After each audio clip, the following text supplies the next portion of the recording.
एक हिंदू धर्म ही है जिसमें हमने नारी को भगवान के रूप में माना है। किसी और धर्म को उठा के देख लो आप, कहीं आपको नारी के रूप में भगवान मिलते हैं? नहीं, पुरुष के रूप में ही मिलेंगे। लेकिन हमारी संस्कृति में हमने नारी को भगवान के रूप में माना है। उसके बारे में जितने सूक्त लिखे गए, चाहे वो पुरुषों ने लिखे चाहे स्त्री ने, उसको हमने मातृशक्ति के रूप में माना है। भारत को भी हम माँ के रूप में मानते हैं। भारत माता, हमेशा उसको माँ का रूप दिया गया है, क्योंकि माँ से बड़ी ममता किसी में नहीं हो सकती। आप स्वयं मातृशक्ति हैं, आपको पता है आप में कितना स्नेह भरा पड़ा है। हमारी बहनें हैं तो वो अपने भाइयों के साथ भी जो स्नेह करती हैं उसमें कहीं ना कहीं ममता झलकती है। बच्चों के साथ तो है ही ममता, लेकिन अगर स्त्री है, अगर पत्नी है, तो वो पुरुष को भी ममता के कहीं ना कहीं ममता के रूप में देखती है। उसका उसी तरह से ख्याल रखती है, उसका उसी तरह से ध्यान रखती है, उसकी ज़रूरतें क्या हैं हमेशा ध्यान रखती है। तो कहीं ना कहीं पुरुष को स्त्री में माँ का रूप चाहिए होता है। अगर हम बाकी तो हमारे घर में है ही माँ के रूप में, इसीलिए हमने भारत को माँ का रूप कहा है, क्योंकि जितनी ममता हमें माँ से मिलती है उतनी कहीं से नहीं मिलती है। भारत की नींव इसकी संस्कृति है। अगर भारत में किसी भी देश में अगर संस्कृति सही नहीं होगी, लोग चरित्रवान नहीं होंगे, तो उसको महान कभी नहीं कहा जाएगा। हमारी संस्कृति की वजह से भारत एक महान देश है। पहले बच्चा बहुत अच्छे से परिवार समाज की सोशल सिक्योरिटी होती थी और वो बच्चा ठीक निकल भी जाता था। आज सोशल सिक्योरिटी और समाज फिर बोलना ही नहीं चाहता हमें क्या पड़ी है, लेकिन हमें क्या पड़ी है उसी से क्या होता है, समाज बिगड़ता जाता है, बच्चे बिगड़ते जाते हैं। यही बोलते हैं हम, आंखों से देख देख के, सामने देख के भी बोलते हैं ना, छोड़ो परे, क्या लेना है, इसकी माँ ने 3600 बातें सुना देनी, ऐसा बोलते हैं ना। तो ये भी बहुत, ये तरुणियाँ अगर ऐसा सोचती हैं कि परिवार बंधन है हर तरह से, ये भी देखो मल्ले वाली आंटी भी जाके बता के आ गई मेरी मम्मा को कि मैं ऐसा कर रही थी। तो ये सोशल सिक्योरिटी होती थी। बच्चे बोलते थे बेटियां साझी होती हैं, बेटियां क्या बेटे साझे होते हैं।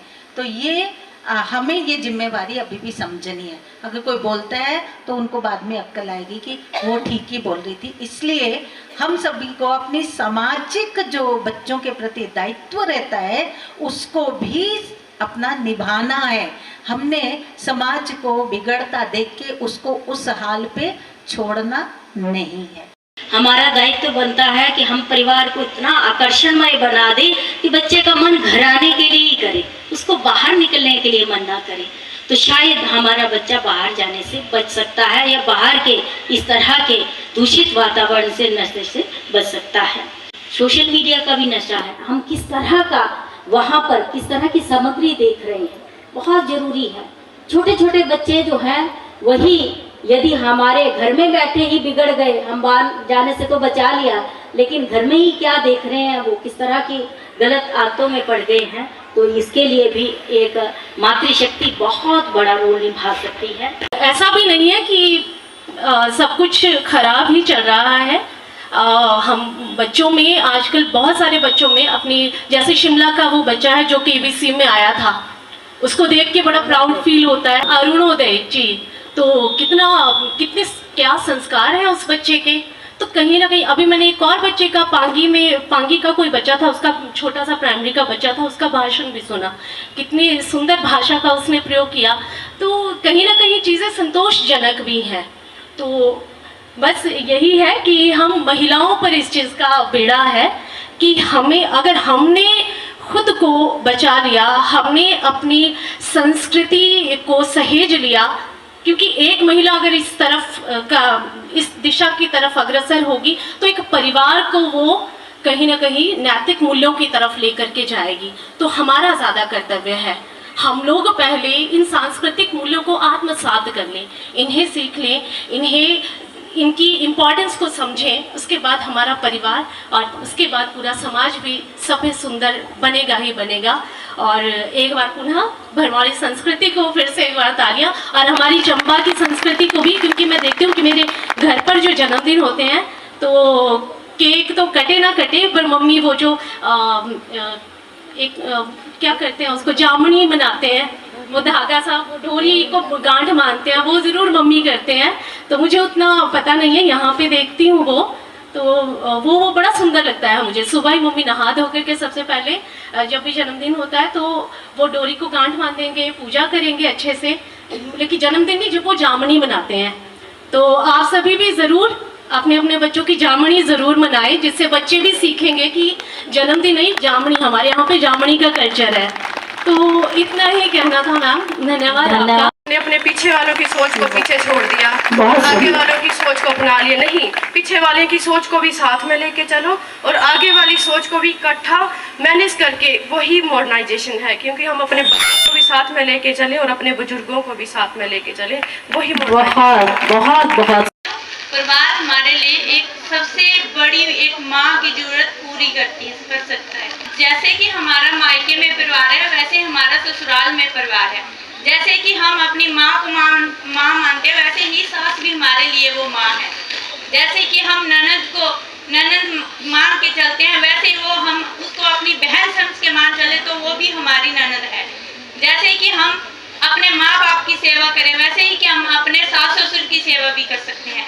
और हमारा साथ जो है हमारे सास ससुर सबसे ज़्यादा देते हैं, इसीलिए हम अपने हर चीज़ को आगे बढ़ा सकते हैं। धन्यवाद। नशा इस तरह से बढ़ रहा है, बहुत बुरा हाल है जगह जगह पे, कई घर उजड़ चुके हैं। और नशा इस तरह से बढ़ रहा है हमारे गांव में तो कि परिवार, माँ बाप क्या, पत्नियाँ क्या, बच्चे क्या, इतने परेशान हैं। कई जगह तो घर भी उजड़ चुके हैं। अगर घर के सदस्य, किसी का पापा है, किसी का बेटा है, अगर नशे में इतना चूर होगा तो उन बच्चों को क्या संस्कार लगेंगे। और इतनी परेशानी है परिवार को कि हद से ज़्यादा।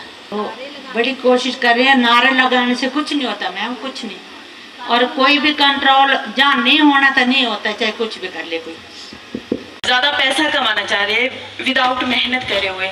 तो पहले पैसा कमाने वाले जो वो सोच रहे हैं हम भांग भी बेचे, और चिट्टा तो पहुंच ही चुका है चंबा में, हर दिन न्यूज़ लग रही है। तो ये सबसे बड़ा रीज़न है बेरोजगारी। और जो नशीली चीज़ें जो खा रहे हैं, पी रहे हैं, वो तो बच्चे देख ही नहीं रहे हैं, पेरेंट्स उनके, गाँव वाले भी और ना उनको डर नहीं रहा है। सबसे बड़ी बात, पुलिस वालों का भी डर नहीं है। मैंने देखे है हमारे एरिया में तो सारे नशीले होते हैं, और हाँ, फ़र्क नहीं पड़ता, ले जाए अंदर, 2 दिन अंदर रखेंगे, अगले दिन फिर वो बाहर आ जाएंगे। तो बेरोजगारी जो है, जो कि रोजगार नहीं है बच्चों को, तो वो सोच रही है कि चलो चिट्टा छोटी सी चीज़ है, इतने पैसों में जाएगा, तो वो डायरेक्ट जो है बहुत सारा पैसा जो है उनके पास आ जाएगा। तो बेरोजगारी भी एक बहुत बड़ा रीज़न है। कि जंग नहीं किसी के संग, जंग नहीं किसी के संग, बस परिचय देना चाहती हूँ। बेशक तुमसे संपूर्ण हूँ, पर मैं स्वयं भी परिपूर्ण हूँ, ये बतलाना चाहती हूँ, बस परिचय देना चाहती हूँ। धीर हूँ धरासी, धीर हूँ धरासी, तो धारा सा प्रवाह भी है। सह सकती हूँ, फिर भी मैं बह सकती हूँ, स्वयं भी मैं चल सकती हूँ, ये समझाना चाहती हूँ, बस परिचय देना चाहती हूँ। रचती हूँ नवजीवन खुद में, रचती हूँ नवजीवन खुद में, तो मिटा भी सकती हूँ। जननी हूँ तो दुर्गा भी हूँ, ये समझाना चाहती हूँ, बस परिचय देना चाहती हूँ, परिचय देना चाहती हूँ। धन्यवाद।